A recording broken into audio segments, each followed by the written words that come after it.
Nouvelle session d'information sur la RTNC. D'abord, le titre de cette édition, anciennement célébrée comme la date marquant l'entrée de l'AFDEL à Kinshasa. Le Congolais célèbre ce 17 mai 2023 la journée dédiée aux forces armées de la RDC. Occasion pour le Kinois et Kinoises d'honorer ces vaillants soldats qui ne cessent de défendre l'intégrité territoriale au prix de leur vie. Célébration également ce 17 mai de la journée internationale de télécommunication. À suivre dans le corps de ce journal, le message du ministre en charge de Pétantique à ces sujets. La RTNC assure au public une excellente couverture médiatique à la 9e édition du Jeu de la francophonie à Kinshasa. Nous avons le personnel technique qu'il faut pour assurer le travail de qualité avec de matériel neuf, a déclaré Sylvie Elengue, directeur général de la télévision nationale. Il faisait la loi dans le Kwilu. La terreur, le vol et menaces étaient devenus leur mode opératoire pour maintenir l'insécurité dans cette province de la RDC. Arrêtés par la police nationale congolaise, ces bandits ont été présentés à la population. Voilà tout pour le sommaire. Madame, messieurs, bonjour et bienvenue. Anciennement célébré comme la date marquant l'entrée de l'AFDEL à Kinshasa, le Congolais célèbre ce 17 mai 2023 la journée dédiée aux forces armées de la RDC. Occasion pour honorer ces vaillants soldats qui ne cessent de défendre l'intégrité territoriale au prix de leur vie. Aussi du serment du soldat du peuple. Mouzé Laurent Désiré Kabila, héros national, ne jamais trahir le Congo. Un testament qui résonne encore dans la mémoire de Congolais. Et puis, le Kinois et Kinois louent les efforts des hommes uniformes dans la défense de la mère patrie, aujourd'hui menacée par l'agression rwandaise dans l'Est. Ils demandent par ailleurs au gouvernement de doter suffisamment l'armée congolaise. Suivez. Je connaissais bien les forces armées parce que j'ai vu les Faterbel, l'exploit qu'ils faisaient, tout est un tas d'histoires. Et je suis certain que cette armée-là n'est pas faible. Cette armée-là est efficace. Mais il faut quand même les doter un peu de moyens et donner quand même une formation aussi adéquate pour que l'armée puisse quand même aller de l'avant. Les Togo, les Tanzanie, ce sont des gens qui sont venus chercher une formation en République démocratique du Congo. Moi, je ne vous crois même pas que notre armée a une faiblesse ou bien quoi. Non, c'est l'encadrement qui doit être quand même adéquat pour qu'il puisse quand même faire un peu de progrès et tout ça. Ce qu'on doit retenir, nous avons une armée forte en République démocratique du Congo selon les indicateurs, c'est-à-dire nous avons une armée qui se bat chaque jour. Différemment dans notre pays, notre armée est en mouvement, c'est-à-dire avec les appuis et les soutiens, parce que ce que demande l'armée, c'est seulement le soutien. Lorsqu'il y aura un soutien établi confortablement, je vous assure que la réussite vous allez vraiment totale. C'est une date qui nous rappelle encore la libération de notre pays. Au regard de la dictature des Condesa des reines, il y a président Mobutu. Il faut continuer pour célébrer parce que dans la force armée, l'existence du pays est acquise. C'est l'armée qui a fait tout pour que nous soyons libérés. Parce que si l'armée n'était pas d'accord, ceci n'arriverait pas. Hein, c'est parce que même les militaires qui étaient avec nous ici se sont sentis qu'en tout cas, c'est insupportable. Il faut que ça change. Il faut que ça change sans pour autant qu'ici, dans la capitale, qu'il pleut, qu'il mieux 20 décembre.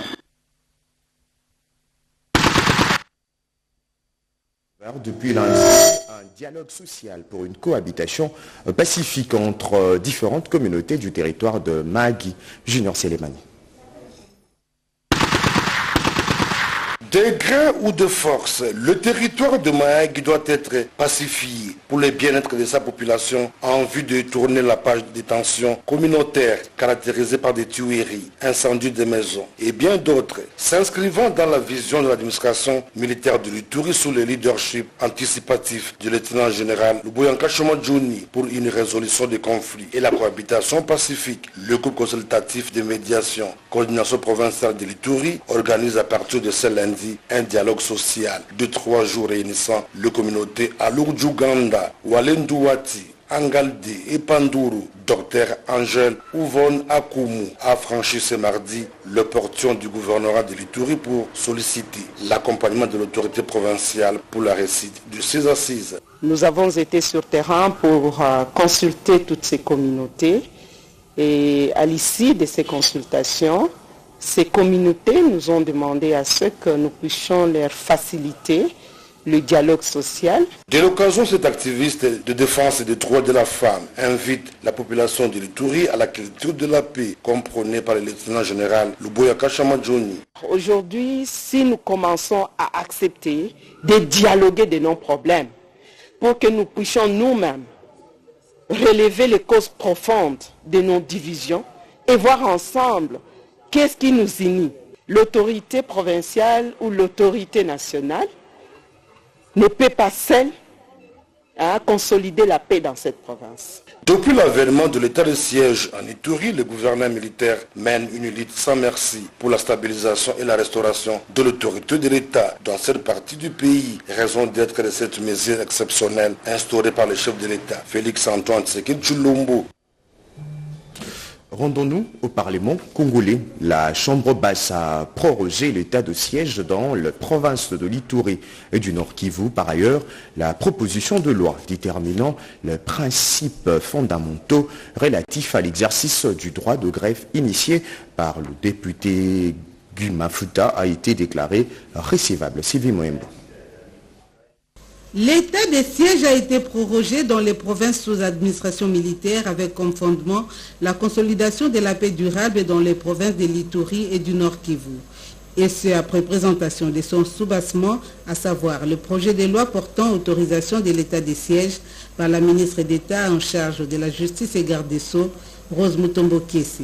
C'était au cours de la plénière de l'Assemblée nationale de ce mardi 16 mai 2023 sous la présidence de Christophe Mbosso, président de la Chambre basse du Parlement. Au cours de la même plénière, les députés nationaux ont examiné et adopté et jugé recevable la proposition de loi déterminant les principes fondamentaux et l'exercice du droit de grève. Une initiative de l'honorable Guy Mafuta, l'élu de Chikapa, qui touche au social, couronné 4 ans après. Dans chaque famille, dans chaque province, dans chaque localité, il y a un employeur, il y a un travailleur qui fait le travail et en contrepartie, il mérite un salaire. Souvent, il y a des conflits collectifs de travail qui donnent lieu à cette grève-là. La grève ne doit pas être l'occasion pour punir le travailleur meneur de la grève. La grève ne doit pas donner lieu à des sanctions punitives, à des permutations punitives. Il faut protéger le travailleur qui va en grève parce qu'il réclame l'amélioration de ses conditions de travail. Il faut aussi en contrepartie veiller à la protection de l'outil de travail. Un débat houleux s'en est suivi. 18 demandes de parole ont été enregistrées. Une opportunité pour le président de l'Assemblée nationale, Christophe Mbosso, d'évoquer l'article 123, alinéa 8, qui constitue le fondement légal de la proposition de loi. Toutefois, l'article 39 de la Constitution reconnaît les droits de grève, a-t-il renchéri. Cette loi déclarée recevable a été envoyée à la commission PAJ qui a un délai d'une semaine pour le toilettage du texte. Dans un autre registre, Kennedy Mukendi, directeur général du guichet unique de délivrance de permis de construire, a fait part au Premier ministre Jean-Michel Samalukonde de quelques problèmes auxquels ils sont butés au sein du guichet unique de délivrance de permis de construire. Janine Kalengay et Gilom Piagna signent ces reportages. Déjà opérationnel à Kinshasa, le guichet unique de délivrance des permis de construire doit s'étendre à d'autres provinces de la République démocratique du Congo, selon la vision du chef de l'État, Félix-Antoine Tshisekedi Tshilombo. L'équipe dirigeante des GUPEC, conduite par son directeur général, Mukendi Kennedy Mukepeshai-Pierre, a ce mardi 17 mai 2023 à la primature fait rapport au Premier ministre Jean-Michel Samalukonde Kenge de son fonctionnement et des quelques problèmes auxquels cette structure fait face afin que le chef de l'exécutif national s'implique pour trouver des solutions durables. Très satisfait de l'entretien avec le chef du gouvernement, le directeur général des GUPEC s'exprime. Nous sommes venus rencontrer son Excellence, Monsieur le Premier ministre, chef du gouvernement, en sa qualité du père de la réforme guichet unique de délivrance des permis de construire. Nous avons été désignés par lui, bien sûr, et au jour d'aujourd'hui, nous sommes fonctionnels. Le guichet unique est déjà opérationnel et que nous devrions venir rendre compte de ce qui a été fait depuis notre nomination jusqu'à aujourd'hui. Et aussi, nous venons également pour solliciter son implication personnelle pour que nos desiderata puissent trouver solution pour l'opérationnalisation optimale sur l'ensemble du territoire national. Créé par décret du Premier ministre Jean-Michel Samalukonde Kenge au mois de mai 2022, cet établissement a pour rôle de faciliter la délivrance du précieux document qui autorise aux détenteurs des titres fonciers à ériger des bâtiments en République démocratique du Congo. Cette réforme vise à faire passer un cap des procédures d'obtention du permis en dématérialisant le processus des demandes, traitements et délivrance du document qui pourront désormais se faire en ligne, ce qui fera gagner 2 points au climat des affaires en République démocratique du Congo. À la fonction publique, l'inspection générale de finances a remis son rapport à mi-parcours sur l'évaluation et analyse du fichier de paye des agents publics. Nadine Kilocho. Monsieur l'inspecteur général, comment allez-vous?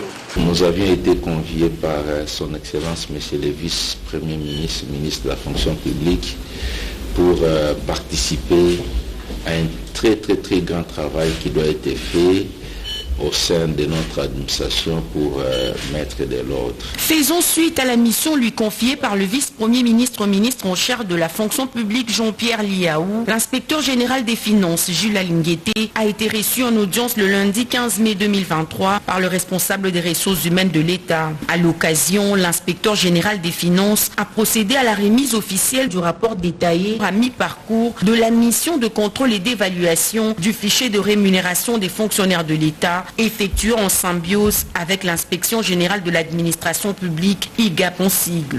Nous sommes très ravis des encouragements que nous venons d'avoir de la part de son Excellence, Monsieur le Vice-Premier ministre et ministre en charge de la fonction publique. Nous avions également évoqué demain la possibilité d'une mission conjointe avec l'inspection générale de la fonction publique pour faire un contrôle sur terrain afin de déceler encore des cas d'irréguliers qui sont en train d'être payés au nom des fonctionnaires de l'État. Le VPM Jean-Pierre Liaou a félicité l'IGF pour ce travail abattu pour dénicher le dysfonctionnement systémique et des irrégularités entretenues par certains agents qui font perdre au trésor public des sommes astronomiques. Je vous adresse en tout cas mes félicitations pour le travail qui a été abattu avec succès. En même temps, je vous encourage à pouvoir poursuivre sur le même élan pour le reste des défis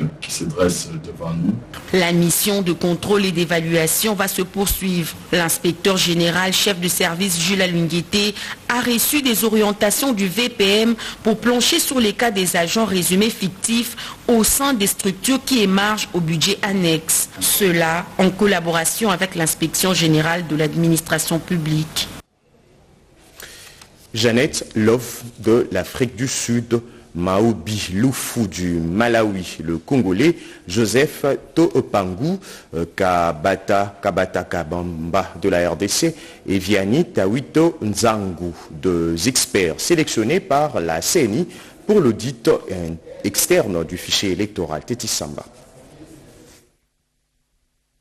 Audit externe du fichier électoral de la Commission électorale nationale indépendante a débuté lundi 15 mai 2023 par une réunion d'échange entre les membres de la centrale électorale et l'équipe mixte d'experts nationaux et internationaux sélectionnés à l'issue d'un appel à candidature lancé le 9 mai dernier. Cette équipe mixte a jusqu'au 20 mai courant pour exécuter cette tâche. L'objectif global de l'audit externe du fichier électoral est d'une part d'évaluer le système actuel d'identification et d'enrôlement des électeurs afin d'en identifier les forces et les faiblesses et d'en dégager éventuellement des mesures correctives et d'autre part de formuler le cas échéant des recommandations conséquentes visant à améliorer la qualité et l'intégrité du fichier électoral. En réponse à cet appel à candidature, la centrale électorale a reçu 12 dossiers soumis aussi bien par les nationaux que les internationaux.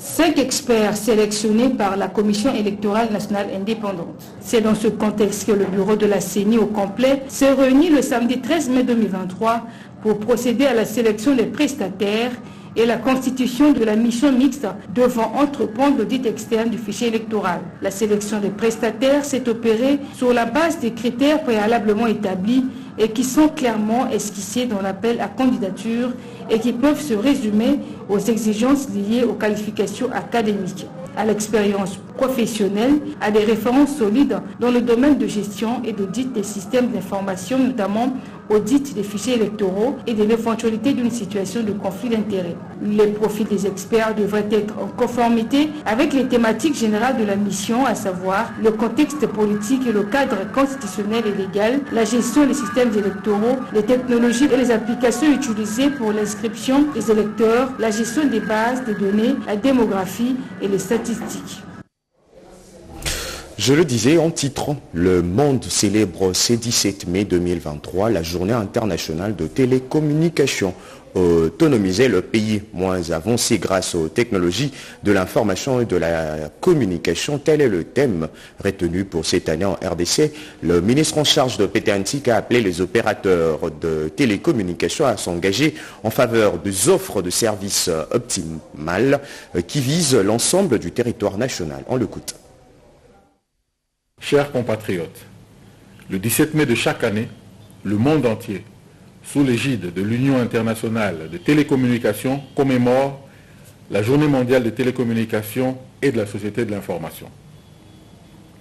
Cette date symbolise la création de cette organisation spécialisée en matière de télécommunications au sein des systèmes des Nations Unies où la République démocratique du Congo est membre à part entière, et le 17 mai est aussi la date de commémoration de la signature en 1865 de la première convention télégraphique internationale qui a permis à la communauté mondiale de vivre, plusieurs générations après, des avancées spectaculaires et innovations technologiques majeures dans le secteur des télécommunications.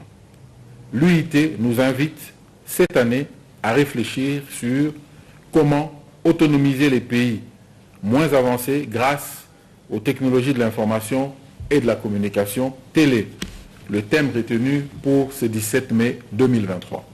Investir dans la transformation numérique par l'implémentation des infrastructures de base sur l'ensemble du territoire des États concernés par cette fracture est un challenge que la République démocratique du Congo tente de relever sous la vision et le leadership de son Excellence, Monsieur le Président de la République, Félix Antoine Tshisekedi Tshilombo. L'opérationnalisation du Fonds de services universels prévu dans la loi numéro 020/017 du 25 novembre 2020 relative aux télécommunications et TIC en est l'illustration et permettra d'accompagner et de favoriser l'investissement dans les zones reculées et dépourvues d'infrastructures de base. Je lance donc un appel à tous les partenaires stratégiques et opérateurs du secteur public que privé de s'engager en faveur des offres de services optimales qui visent l'ensemble du territoire national et permettent aussi à nos populations de sortir de l'isolement. Allez, on change carrément de chapitre. La Banque africaine de développement demeure un partenaire fidèle au développement de la RDC. Par exemple, dans le secteur de transport, elle tient à finaliser son appui financier au programme prioritaire de sécurité aérienne. José Baïtom. La Banque africaine de développement et la République démocratique du Congo, une coopération win-win, assise sur un portefeuille conséquent. En mission de service à Kinshasa, le chef de division énergie, infrastructure et secteur financier de la BAD est venu faire part au ministre de Transport, voie des communications et des enclavements de la volonté de la BAD qui attend recevoir de la RDC des nouveaux projets bancables à financer dans les cadres de projets prioritaires de sécurité aérienne phase 2.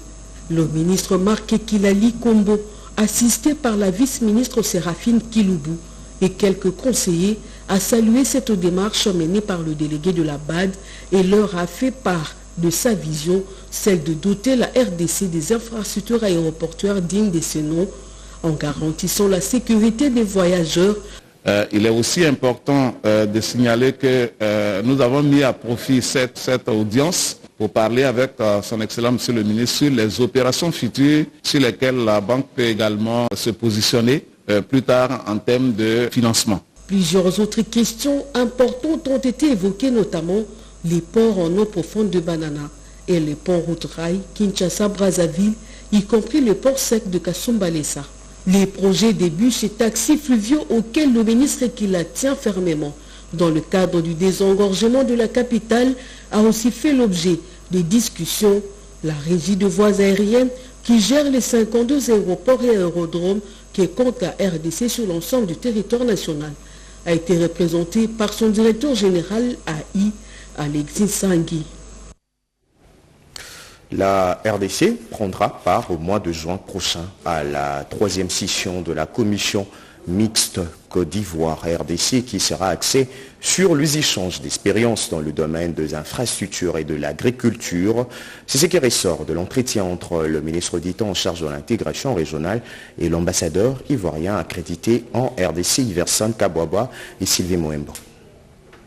L'axe Kinshasa-Abidjan sera de nouveau renforcé grâce à la commission mixte qui interviendra le mois prochain dans la capitale économique de la Côte d'Ivoire. C'est l'essentiel du message de l'ambassadeur de Côte d'Ivoire au ministre d'État Antipas Moussa Niamouissi en charge de l'intégration régionale. Pour l'ambassadeur de Côte d'Ivoire, les deux pays entretiennent d'excellentes relations depuis 1960. Et nous sommes venus remettre à main propre la lettre invitant les autorités congolaises à se rendre à Abidjan pour la tenue de cette 3e session qui relance la coopération bilatérale entre nos deux États. Et le ministre d'État est très heureux de se rendre à Abidjan, aller à la rencontre de ses frères et sœurs ivoiriens pour voir un peu comment est-ce qu'il faut réarticuler la coopération bilatérale entre nos deux États. La commission mixte de coopération signée par les deux pays le 21 décembre 1991 à Kinshasa ne s'est plus tenue depuis. Sa relance est le fruit d'un travail de lobbying effectué par les deux parties qui ont promis d'échanger leur expérience dans les domaines des infrastructures et de l'agriculture. Les deux chefs d'État se sont rencontrés pour la dernière fois à Abidjan l'année dernière lors de la 15e conférence des parties à la Convention des Nations Unies sur la lutte contre la désertification et la sécheresse. Et puis, ces mots de Sylvie Elengue, directeur général de la télévision nationale, lors de la signature d'une attente de partenariat entre la RTNC et le Comité national de jeux de la francophonie. Nous avons le personnel technique qu'il faut pour assurer le travail de qualité avec de matériel neuf. La RTNC assure au public une excellente couverture médiatique à la 9e édition de Jeux de la francophonie à Kinshasa. Retour en image. Ces graines à vue d'œil, les 9e Jeux de la francophonie, c'est pour bientôt. La radio-télévision nationale congolaise sera le diffuseur officiel de cet événement à l'échelle internationale. La signature de l'entente pour la production télévisée et la couverture médiatique des 9e Jeux de la francophonie entre le Comité national des Jeux de la francophonie et la RTNC vient attester l'imminence de ces grands rendez-vous. Organisé devant témoins, les ministres de la Communication et Médias, Patrick Mouya Katembwe et d'autres membres du gouvernement. Sylvie Elengue Niembo, directrice générale de la RTNC, et Isidore Kwanja, directeur national du comité des Jeux de la francophonie, se sont convenus de faire vivre ces grands événements au monde entier. La retransmission des événements dans tous les 11 sites sera assurée par la chaîne nationale du 28 juillet, au 6 août 2023. Avec ces protocoles, le signal sera gratuit pour les chaînes partenaires. Pour Madame le directeur général de la RTNC, Sylvie Elengue Niembo, le choix de ces médias publics est non seulement un honneur, mais également une responsabilité. Le moment est solennel, voire historique, car le monde francophone sous toutes les latitudes vivra, grâce à la RTNC désignée le radio-télé-diffuseur hôte, le plus grand événement sportif et culturel que le pays ait jamais connu depuis le combat du siècle Ali Foreman et le Festival international de musique organisé par la même occasion en 1974. Il s'agit donc pour la RTNC d'un grand honneur, mieux d'un privilège exclusif certes, mais aussi d'une charge immense qui n'est pas forcément insurmontable, surtout après l'éclatant succès de la couverture médiatique du séjour du pape François à Kinshasa. En effet, le professionnalisme dont la RTNC a fait montre à cette occasion a prouvé à la face du monde qu'elle est toujours capable du meilleur. Réussir cet événement reste un grand défi pour la RDC. Nous voudrions que cet événement soit connu à travers le monde, que nous puissions relayer, que nous puissions, vous les gens des médias, vous puissiez nous aider à relayer tout ce qui va être fait ici pendant le 9e jeu de la francophonie. Aujourd'hui, je pense que tout le monde croit qu'en dépit de toutes les difficultés que notre pays a, nous allons organiser ces jeux. Et nous allons les organiser ici à Kinshasa, aux dates qui sont prévues. Comme vous le savez, c'est du 28 juillet au 6 août. À travers la signature de ces protocoles d'entente, la RDC lance un signal fort quant à la réussite de la couverture médiatique de cet événement du monde francophone.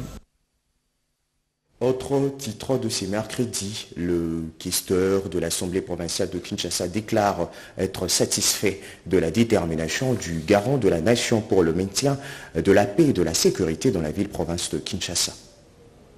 Au jour d'aujourd'hui, Kisangani Sulo, Lokutu Sulo, Isangi Sulo, Basoko Sulo, Mombongo Sulo, Bonama Sulo, Mokeke Sulo, Boleko Sulo, c'était parti où les enfants n'étudient plus d'un État. Cette population de la Chopo est derrière les chefs de l'État. Elle soutient aussi les chefs de l'État, comme moi qui vous parle. Et nous avons besoin que nos problèmes soient aussi entendus et les actions puissent suivre pour que la population sache que, oui, l'État est avec nous. Nous voudrions que l'État puisse avoir une oreille attentive à cela, que les premiers ministres instruisent les ministres sectoriels pour qu'une mission soit organisée, descendre sur le terrain et trouver la solution, n'est-ce pas, aux problèmes qui dérangent ma population, qui dérangent votre population, monsieur le Premier ministre, qui dérange la population du président de la République, Félix Antoine Tshisekedi. Et puis vous allez corriger avec nous, nous venons de suivre le propos de la notabilité de la Chopo au sujet des inondations survenues dans la dite province de la RDC. Je le disais, le questeur de l'Assemblée provinciale de Kinshasa déclare être satisfait de la détermination du garant de la nation pour le maintien de la paix et la sécurité dans la ville-province de Kinshasa. À la situation d'insécurité qui frappe à la porte de la ville-province Kinshasa, et après leur rencontre avec le président de la Chambre basse du Parlement, Christophe Mbosso Kodiampoanga, le questeur de l'Assemblée provinciale de Kinshasa, Pampi Mpiana, salue la restauration de l'autorité de l'État par le commandant suprême des forces armées, Félix Antoine Tshisekedi Tshilombo. La commune de Maluku, la population remercie le chef de l'État. Il dit merci au chef de l'État pour l'action qu'il a mis en place. Je crois que dans les 72 heures déjà passées, il y a des calmes dans certains coins. Partant de là aussi, en tant qu'élus, en collaboration avec tous les élus que nous sommes ici, nous avons pensé à vous proposer certaines pistes de solutions pouvant remédier à la paix sur cette situation, ce qui se passe avec les Mobondo. Et pour remédier à cette situation, pour qu'il y ait du calme sur l'ensemble de notre ville de Kinshasa, nous proposons à ce qui est sous l'impulsion du chef de l'État, qu'il y ait une commission interministérielle. Autre grand titre d'actualité, il faisait la loi dans le Kwilu. La terreur, le viol, les menaces étaient devenus leur mode opératoire pour maintenir l'insécurité dans cette province de la RDC. Arrêtés par la police nationale congolaise, ces bandits ont été présentés à la population. Lucie Tsenda. Ils sont aux arrêts, les bandits appelés Kuluna, opérant dans la commune rurale de Panou, située à 250 km d'Idiofa, dans la province du Kwilu. Ces inciviques ont été présentés à la population au stade Tata Mayunga. Le colonel Jean-Pierre Mungila a à cette occasion relevé les griefs mis à charge de ces Koulouna, parmi lesquels les femmes. Il s'agit des coûts administrés envers les membres du comité local de sécurité en pleine réunion. Ces Koulouna ont aussi occasionné l'évasion de 12 détenus. L'administrateur du territoire a pour sa part sollicité un transfert à Kanyamakasisi, question de décourager d'autres inciviques. L'opération a été appuyée par le général Kanold, le commissaire provincial de Bandundu, d'où les remerciements des autorités politico-administratives et de la police locale. Le premier message, c'est le message de félicitations à la PNC territoire d'Idiofa, de l'effort qu'il a fourni pour appréhender ce monde ici. Voici le premier lot composé de 13 Koulouna qui sèment terreur à Panou. Nous allons les déférer au parquet et c'est au parquet maintenant de prendre la bonne décision. Moi j'aurais souhaité, si ça dépendait de moi, qu'on déplace le tribunal pour Idiofa pour que ces gens soient punis ici et ça servirait d'exemple à la communauté Koulouna. Un autre incivique a été appréhendé par le service spécialisé. Lui escroque les paisibles citoyens via les services de transfert d'argent électronique. Et puis, ces titres avant de nous quitter, remise de sacs de farine, de maïs et autres biens aux personnes vulnérables par le gouverneur du Haut-Katanga, un geste de générosité salué par la population. L'hospice des Vieillards de Kamalondo a été le premier lieu visité par le gouverneur Jacques Aboula Katoué, accueilli par sa commissaire provinciale en charge des affaires sociales, Mireille Kilofia Ngandoué, quelques membres de son cabinet, le responsable et les pensionnaires de cette maison d'assistance. 300 sacs de farine de maïs, un nombre important de ballots, des couvertures, des cartons de poulet, des sacs de sucre et bien d'autres biens. Un geste de bienfaisance posé par Jacques Aboula Katoué pour soulager tant soit peu ces personnes de troisième âge.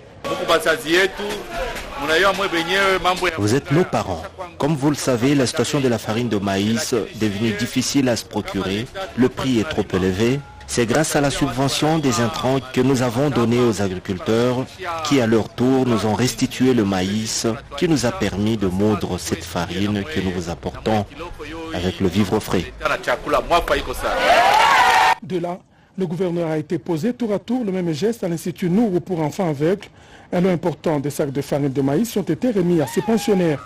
Un autre lot aux malentendants de Lubumbashi et aux lépreux de Kapoloé, ici représentés par la religieuse responsable de cette maison d'hébergement. À la Ligue provinciale de handicapés du Haut-Katanga, le gouverneur a véhiculé le même message au centre Balou, une école d'encadrement des personnes à déficience mentale. Le gouverneur, toujours accompagné de toute sa délégation, a posé le même geste. Des sacs de 25 kg de farine de maïs ont été remis. Partout où il est passé, Jacques Aboula Katoué a eu des mots de remerciement de la part de tous les bénéficiaires. Voilà, fin de ce journal de la rédaction coordonné par Cédric Kenina, réalisé par Jonathan Moubalama, Pascal Chicho et assisté par Nzengele Bassosa, Yannick Yangouma et Makao Elma. Je vous retrouve demain à 23h pour de nouveaux titres. Bonne journée à toutes et à tous.